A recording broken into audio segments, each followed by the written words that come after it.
I'm so happy to introduce the Reverend Sage Cole as our speaker tonight. Reverend Sage Cole is a minister in the Swedenborgian Church of North America, which is a sister organization to the Lord's New Church and the General Church. And we also are blessed to have her preaching here at the informal service on Sunday. So I hope you can come for that, 9:30. She is the visionary founder of the Helen Keller Spiritual Life Collaborative, which has the tagline, "Be love, be honest, be useful." After 20 years of serving in traditional roles as a parish minister and hospice chaplain, Reverend Cole founded the Helen Keller Spiritual Life Collaborative in January 2025 as a virtual and retreat ministry aimed at nurturing new forms of new church life, inspired by the embodied faith of Helen Keller, which we'll hear more about tonight. Reverend Cole lives with her husband Ted and two sons, Theo and Zachary, in Hyde Park, Massachusetts. Please give a warm welcome to Reverend Sage Cole. Thank you so much, Solomon. And thank you everyone for coming out tonight. There we go. Len's got the screen going. As I was walking over here, listening to the birds and this incredible property, I thought, how am I going to top what's happening out there in this room? It's a challenge, I bet, for you to preach as beautifully as this property does and this little taste of heaven that you have here.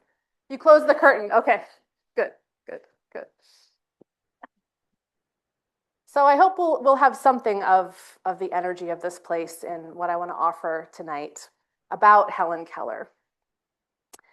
And it's a pretty sweet place to be speaking about Helen Keller and specifically this topic of becoming the new church, becoming the holy city inside and out.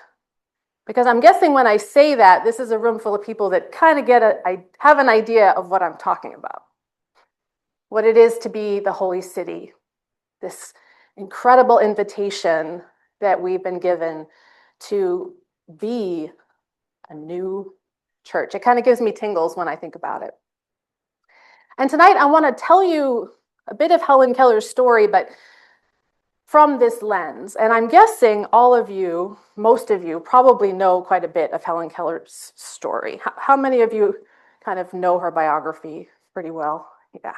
We know her, right? Helen is our person, right? She's our fellow New Church woman. She is such an example to really the whole globe. I mean, she was a global celebrity in her time. And for us as members and friends of the New Church, we are particularly connected to her because she was such an example of what new church life can be, such an inspiration. So it's not a surprise that I'm going to talk about her, and it's not a surprise that you already are steeped in her biography. I was going to come here 6 years ago. I don't know how many of you know this, but I was booked to come and speak to you all in March 2020. And then some things happened. So that got canceled 6 years ago. I don't know about you, but a lot has happened in my life in the last 6 years. And a lot of challenges and a lot of growth. And I would probably be saying something slightly different had I come 6 years ago. Because at that point, the vision was to build a building in Helen Keller's honor, to share her story more widely. It was a beautiful vision. And it was kind of, if I'm being perfectly honest, it was like let's build something so people will come and then they'll come to church. It was kind of a little bit of a sales pitch in there, which is tempting. You know, we want people to come to church. There's nothing wrong with that. And in the heart of the pandemic, in all that occurred in our world, in having an opportunity personally, and I think this was probably true for many of you, to step back from the routines that I was doing, because that's what we do as humans. We do the things we do. To have that chance to stop really was quite a fertile time from my spiritual life. And I really feel like Helen was like, okay, Sage, we're doing this. We're really going to create something new, but it's not going to just be a building. It's not going to just be an advertising for what's already happening. I want you to look more closely at this invitation to be a new church. I want you to hear me. I want you to hear the example that I set and the words that I spoke to you. a little bit more deeply. And that is what has, that deep looking is what has happened over these last 6 years to this moment today, living into this vision I have for the Helen Keller Spiritual Life Collaborative, which I'll be happy to answer questions after the talk about that specifically.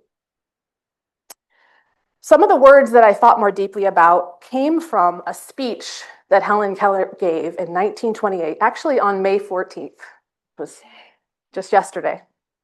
In 1928, she came and spoke at the annual convention of the Swedenborgian Church of North America. I believe we were called the General Convention of the New Jerusalem, yes, in Washington, D.C. And this was right after she had published her beautiful work, My Religion, which, have we all read My Religion? Yes. It's often the book I will give to people first when they're curious about the new church. It's such a beautiful memoir of her faith. So this was right after she'd published this book, and then she came to speak to us. And her speech was moving, and it was challenging. It was challenging to the community. She basically was sharing, okay, all these people are reading this book, and then they're asking me, okay, what are these Swedenborgians up to? They sound like a pretty cool crowd. What are they doing about this? What are they doing about this? What do they have to say about this? And she was coming to the community to say, we have an incredible thing here. What are we doing with it? And I'd be happy to, if you want to hear the whole talk, if you haven't read it before, let me know and I'll email it to you. But the line that I often highlight from that talk, and this is where she gave the speech. This is the Church of the Holy City in Washington, D.C. It was recently sold just this last year, so it is no longer a new church.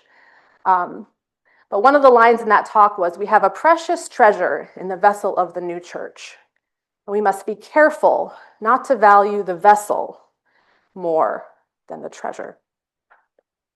Very profound words. So what is this treasure?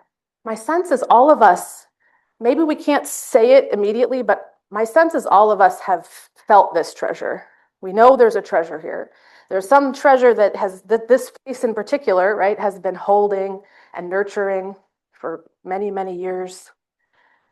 What is this treasure of the new church that we must stay faithful to, even as the vessel changes and transforms? That's what I have been on a mission to find out since 2020. And very, very much from the perspective, kind of the internal shift that happened in me, where I said, okay, you're a minister of the new church, you're committed to this vision. And I'm feeling like wherever I was serving, it was always like 2 feet down the road, right? It was always like, I love my church, I love my community, but we don't have enough of this or we don't have enough of that. This sense of lack, this sense of it's not quite here. And what I came to feel in 2020 was, well, if it's not here, when's it going to be here, right? When are we going to find that carrot? And what would it mean to really reflect on and consider the new church descending into the world right this very instant, exactly as we are? So I want to offer some thoughts now about how I see that happening in Helen Keller's life and story. And I hope it will inspire you to think about how it's happening in your story as well. How did this woman, this little girl, this little deaf-blind girl, become this global celebrity who traveled the world and was beloved?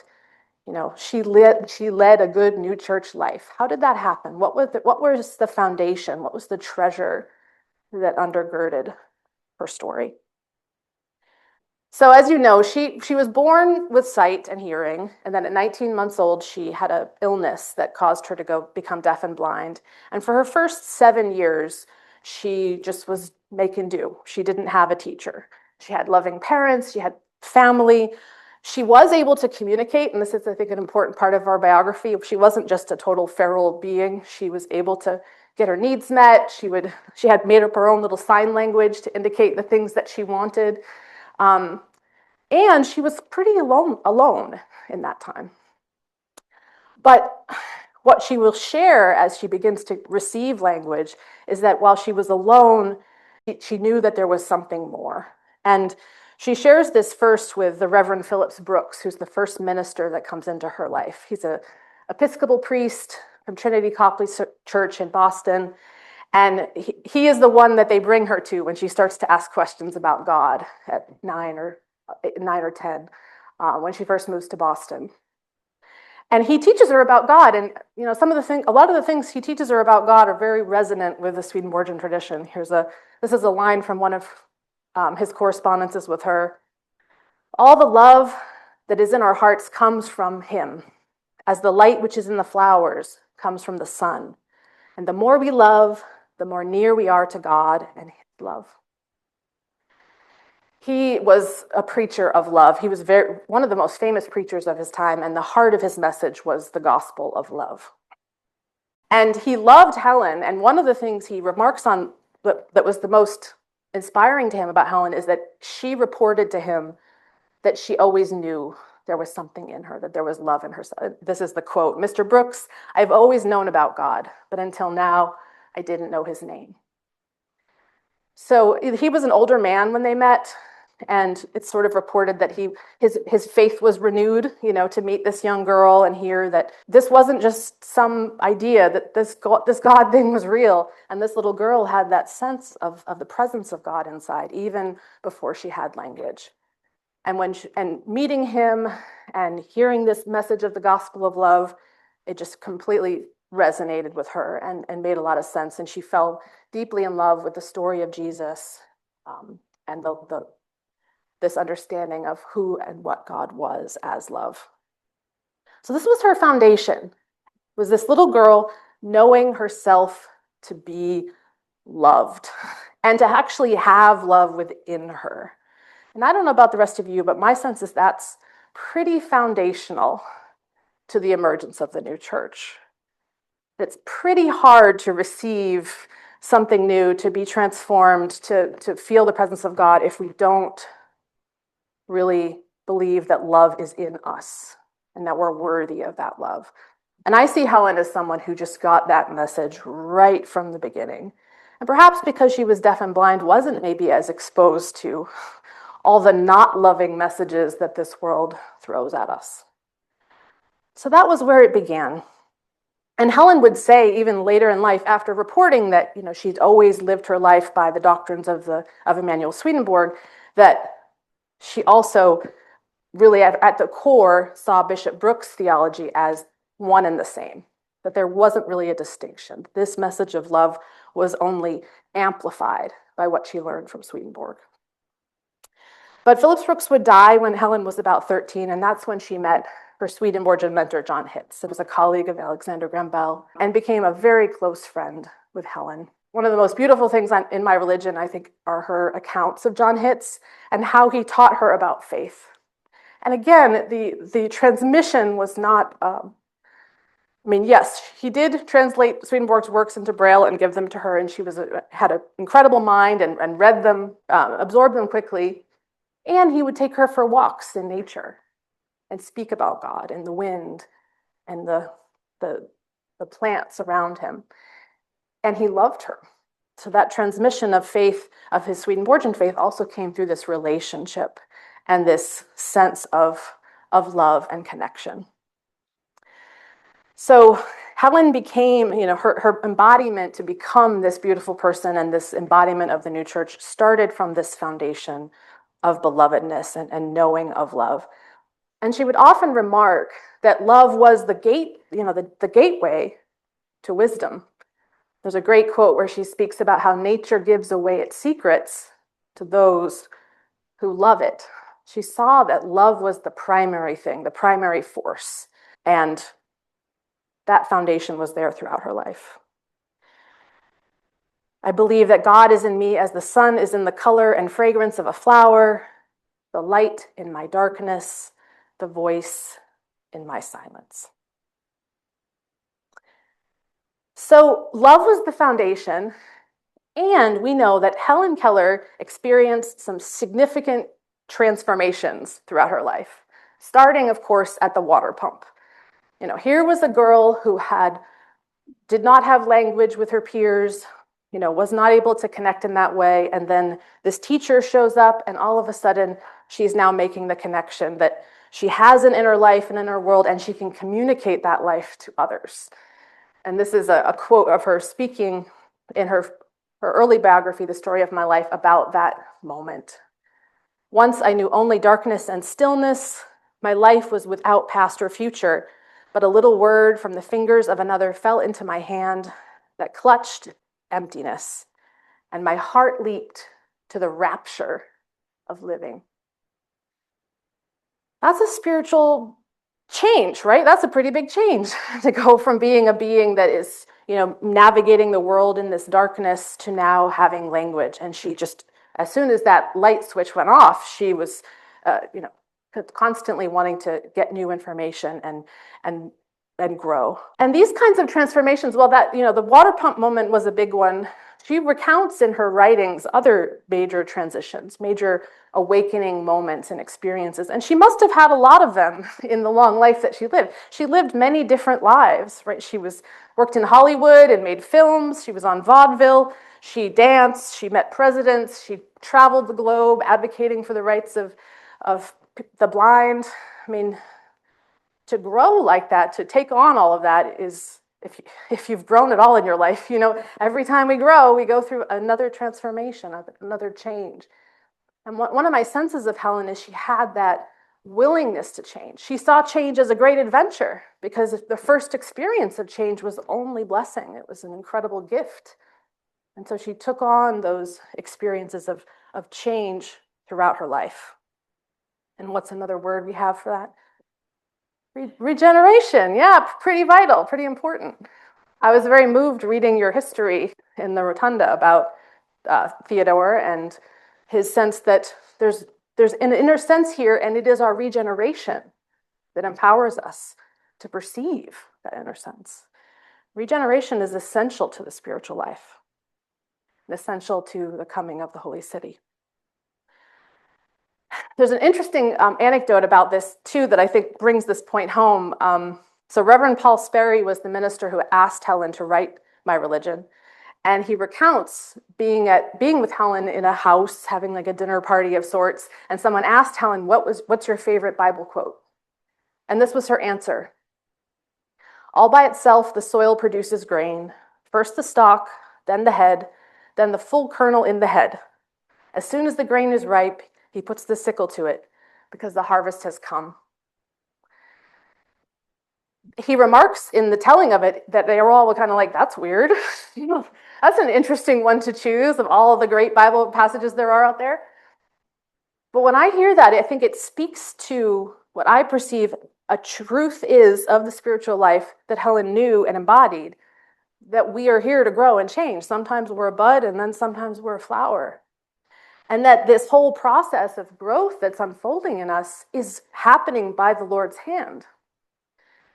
God is growing us, and that's the whole idea, to be changing and to be growing. And she embraced that and celebrated that. And in celebrating that growth, she saw not only are we being regenerated, but she believed that society was being regenerated as well. And one of the things about regeneration is we're all for it until we go, oh, well, that means I have to see things I want to let go of, or I don't want to do anymore. That's not the fun part of regeneration. But it's the necessary one, right? Shunning evils as sins. And for Helen, she's like, hey, we're here to grow. Let's just look at our sins. Let's just see them. Let's not be afraid. And I see that spirit in her in the work that she did. Economic justice was a huge issue for her that she spoke about and advocated for throughout her life. This was, of course, during the rise of communism. Helen was a communist. She had a red flag in her house. She believed everyone should have food and safety, shelter, and the resources to thrive. The test of a democracy is not the magnificence of buildings or the speed of automobiles or the efficiency of air transportation, but rather the care given to the welfare of all people. She also, this was not an era where anti-racism was a word, but Helen did not understand why there was racism. She did not stand for it. It didn't make any sense to her. And I'm sure many of you know this, but she actually met W.E.B. Du Bois early in her life while she was at Perkins School for the Blind. William James, who was a professor at Harvard, had W.E.B. Du Bois as his student and brought them to Perkins to meet Helen when she was just a young girl. And Du Bois writes quite a bit about Helen and how he kind of wondered about what she would do with her life, because clearly this blind and deaf girl probably understands truth maybe a little better than us seeing people. And he was right, because she donated to the NAACP, which he founded, and she wrote a letter that was published in this newsletter, The Crisis, that they published, speaking in support of all that they were doing. These are her words. Let us hurl our strength against the iron gates of prejudice until they fall, and their bars are sundered, and we all advance gladly towards our common heritage of life, liberty, and light, undivided by race or color or creed, united by the same human heart that beats in the bosom of all.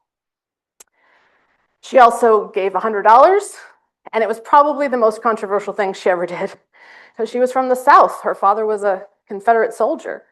She received a lot of pushback from her family of origin for doing that, but she did not recant her statement. She, of course, was a supporter of the women's right to vote, a part of the suffragist movement.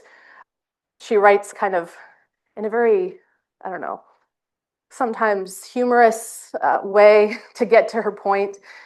Women have discovered that they cannot rely on men's chivalry to give them justice, was one of her lines. So yeah, here she is, a powerful woman, right? Speaking for herself, and she didn't have the right to vote for much of her life, but would be a part of helping that to happen. Of course, she's probably best known for her advocacy for those with disabilities, particularly for people who are blind. Just by being who she was an advocate, showing how vital and alive all people are. This is one of her quotes about that. A person who is severely impaired never knows his hidden sources of strength until he is treated like a normal human being and encouraged to shape his own life. It's interesting, early on in her life, she actually wanted to start a school for the deafblind, but she was sort of encouraged not to, because many of her famous friends wanted her to have a bigger life. They wanted her to mix and mingle with able-bodied community. I often wonder about whether she missed out on something there. So she has an interesting relationship with people with disabilities today, because her life was very curated, certainly by those around her. But at its core, she cared about everyone, and she understood that everyone had something to offer. Peace is another area that Helen was an incredible advocate for. She was one of the first, I think she was like the first American to visit Hiroshima after the bomb had fallen. That was when she was working for the American Foundation for the Blind and kind of traveling the globe. And she speaks often against war. She was one of among the few voices around World War I that spoke against the war. Because if you know your history, we were all in that together, right? But she was one of the few that really spoke against that choice. Let us all unite then and insist that America disarm now. Now is the time for the great task of all true Christians to inspire the masses with a definite faith in peace and goodwill. For her Christianity, her faith was united to this call for peace. And then the last area that I lift up, creation care. People had a different understanding of the environment during her lifetime. There wasn't such a thing as environmental justice. But even then, she understood the havoc that our economic systems were placing on the physical world, and understood it was our responsibility to care for the earth. Reverence for the beauty and preciousness of earth, and a sense of responsibility to do all that we can to make it a habitation of health and plenty for all people. And I mean, this feels very central to her faith, because so much of her Swedenborgian faith was wrapped up in her love of the natural world and its correspondences. So Helen changed. She was willing to change. She was willing to grow. She was willing to name the things that she saw as getting in the way of our advancement towards a new heaven and a new earth, and advocate that on a global scale and then also in ourself.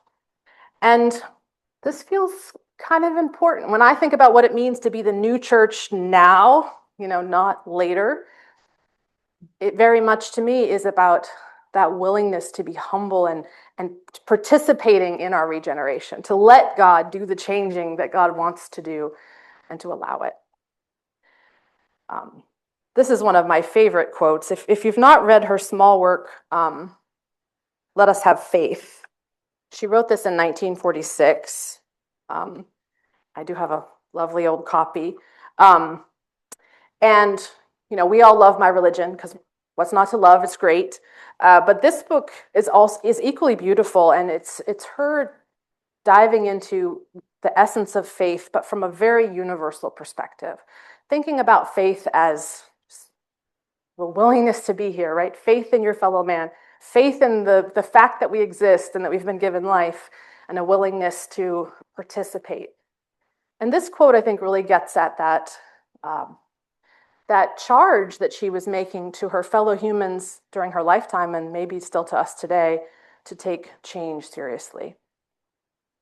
She writes, "Serious harm, I'm afraid, has been wrought to our generation by fostering the idea that they would live secure in a permanent order of things. It has tended to weaken imagination and self-equipment and unfit them for independent steering of their destinies. Now they are staggered by apocalyptic events and wrecked illusions. They have expected stability and find none within themselves or in their universe. Before it is too late, they must learn to teach others that only by brave acceptance of change and all-time crisis ethics can they rise to the height of superlative responsibility." That's 1946. I wonder if it resonates with the moment we're living in today. This was after 2 world wars, so certainly she had her own share of tumult in the world. But this theme, I think, is a very human one. There's something about our human condition that we just want things to be the same. And there's such a conflict, a tension with that desire, that very human desire to feel safe and secure, and the reality that nothing ever is the same from day to day, moment to moment, year to year, and that God created this universe that it would be changing, that it would be growing, it would be evolving. She saw that in her time, and I think that's a message that we can well hear in ours, to embrace the reality of change and then to find that stability in the midst of it, that can only be the divine. So she changed. She was willing to change. So let's just recap. So love first. We got to know that we're loved. We got to know that love is at the core of our being and that we're worthy of that love. And then we also have to know we're changing. We're here to grow. We're here to face challenges and overcome them. We're here to and it's not like we have to do it. It's like it's happening. There's no way around it. There's no way. The worst thing we could do is try to stop it or pretend like it's not happening or try to keep it at bay. So she knew she was loved. She knew that she was changing and that it was beautiful and that it was good, that this change was welcoming her into deeper relationship, a bigger world, more possibilities. And she held out, of course, the hope this change was going to keep going on to it. Swedenborg tells us this is going to go on for an eternity. We might as well get used to it. It's going to keep on happening, and it is good. And my sense is from that sense, that grounding and that love, that willingness to change, she then was willing to live in community fully and completely as that growing being. And that brings us to sort of the third arc, I think, of her becoming the new church, becoming the holy city inside out, is that she knew herself to be loved, she was willing to regenerate, and she was deeply aware of how interconnected that she was to everyone else and all life. And maybe that's partly because of her disability. Like, she literally physically had to rely on other people to be able to communicate. But let's not fool ourselves into thinking that any of us are any more independent than that. Like, we all rely on each other. This is a quote from a speech she gave in 1928. She wrote, "Without my teacher, I should be nothing. Without you, I should be nothing. We live by each other, and we have no life worthwhile but the life for each other. Any child untaught, any man unhelped, any woman neglected means that some of the fullness of this life is being taken away from us. Every one of us is deaf and blind until our eyes are opened to our fellow men, until our ears hear the voice of humanity." So she understood that we are in this together. Becoming the holy city inside and out is not a solitary endeavor. It's something that's happening amongst and between all of us. And once we're in that holy city, we're with lots of other people. And we all have a different gift to bring to the holy city. And in my estimation, we discover that gift when we know that we're loved, when we know that we have love in us that wants to be expressed, when we're willing to go on this regenerative journey of change and growth that requires honest assessment of what are the things that God is taking away that need to be released so that I can move into the next thing. And then we become, a puzzle piece that fits with other puzzle pieces because we know who we are and what we bring and what we have to offer each other. And this was very much, often when you read about Helen, you could do like ask AI what Helen's thing, she was committed to service and usefulness.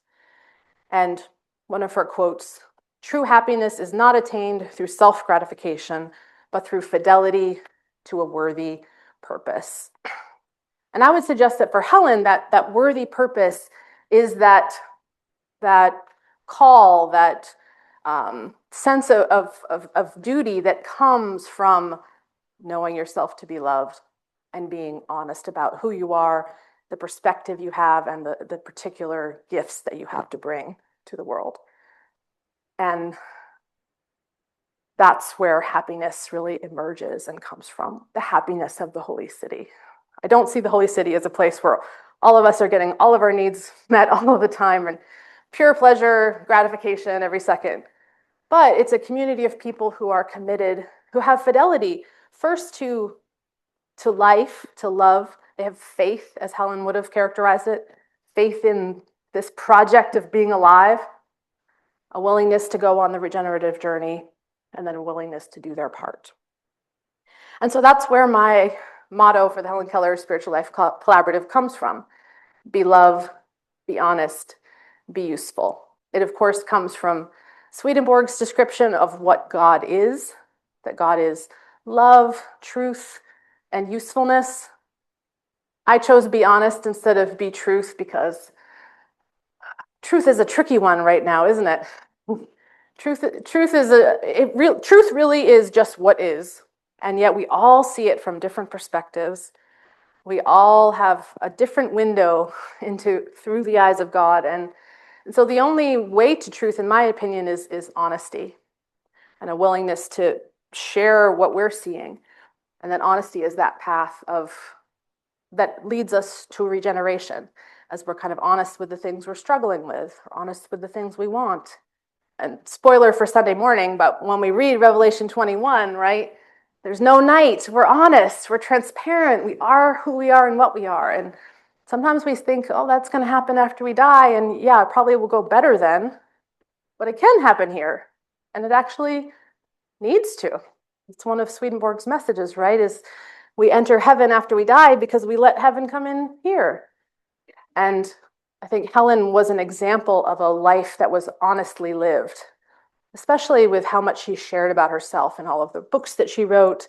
And it was probably part of the reason she became such a global sensation, is she shared herself with others. And so then they could feel that she was a part of their community. So in terms of what the treasure of the new church is, I'm open to ideas. But I think for myself, what I've come to is the treasure of the new church for me and how I walk each day is with this intention to be love, to be honest, and to be useful. And I have a sense that if I can just do that a little bit every day, then I am in the holy city in those experiences.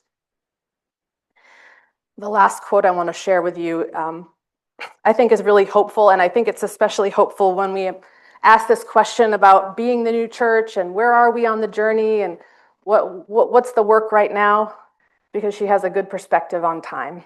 So this is from an essay she wrote in 1957, just 11 years before she died.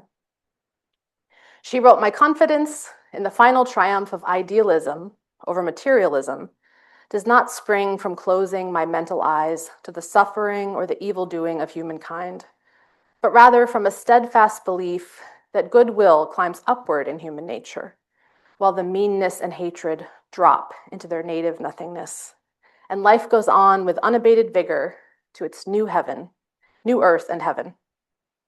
There are two ways to look at destiny, one from below and the other from above. In one view, we are being pushed by irresistible forces, obsessed by the fear that war, ignorance, poverty, and barbarism will never be abolished. But looking up to the clock of truth, I see that humankind has been civilized only a few minutes, and I rest in the assurance that out of the problems and tensions which disturb thinking minds and warm hearts, there shall break the morning star of universal peace." I think when I think of the new church, I like to remember that it hasn't really been around that long. It seems like it has. I mean, these are beautiful old buildings, but in the grand scheme of things, it's still new. And it's actually meant to be always new. And so I stand with Helen in the belief that peace is not a folly, but actually the home we all long for. And as we embody it, as we live into it moment by moment and make that choice, it may well still come.